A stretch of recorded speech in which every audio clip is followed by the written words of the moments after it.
Hey everybody, it's Dr. Chris. I wanted to share with you today the 3 best exercises for the average lower back.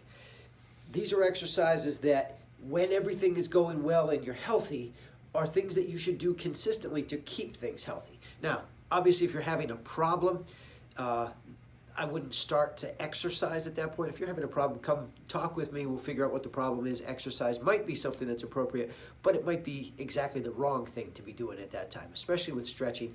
A lot of times when people have tightness that's protective and the body's doing that on purpose, people feel like they need to stretch that away, and that might be the absolute worst thing you can do at that point. So this is for, again, the healthy lower back. When things are going well, here are the things you can do to keep them healthy, to keep the low back healthy.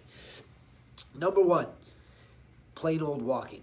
When you walk, there is a bouncing motion that happens within the spine, and that spring or that bounce pulls fluid into the joints and pushes fluid out of the joints.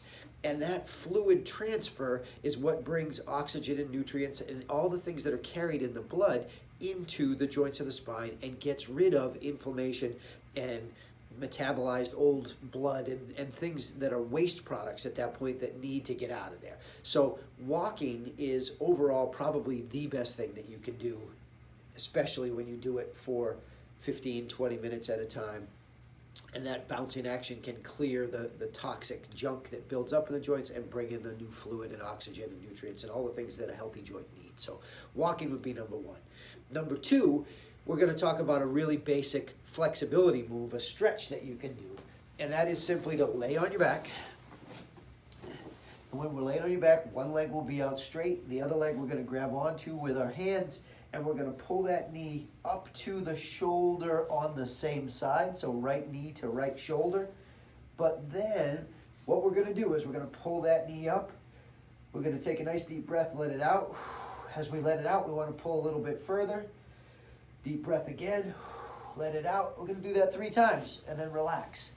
Next time we bring that up, we're going to pull it towards the opposite shoulder, so right knee to left shoulder.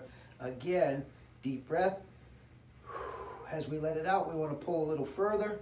Deep breath.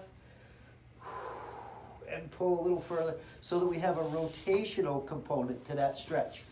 That would be number 2. And of course, we're going to do that with both legs. Do that 3 breaths, 2 to 3 times each leg. Then we have a strengthening and coordination exercise. What we're going to do with this exercise, we're going to get up onto our hands and knees.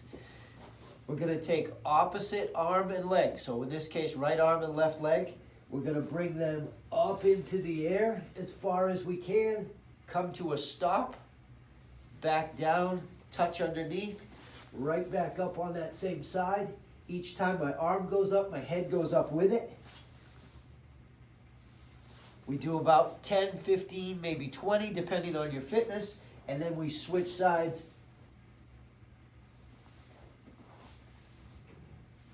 And we do the exact same thing on the other side.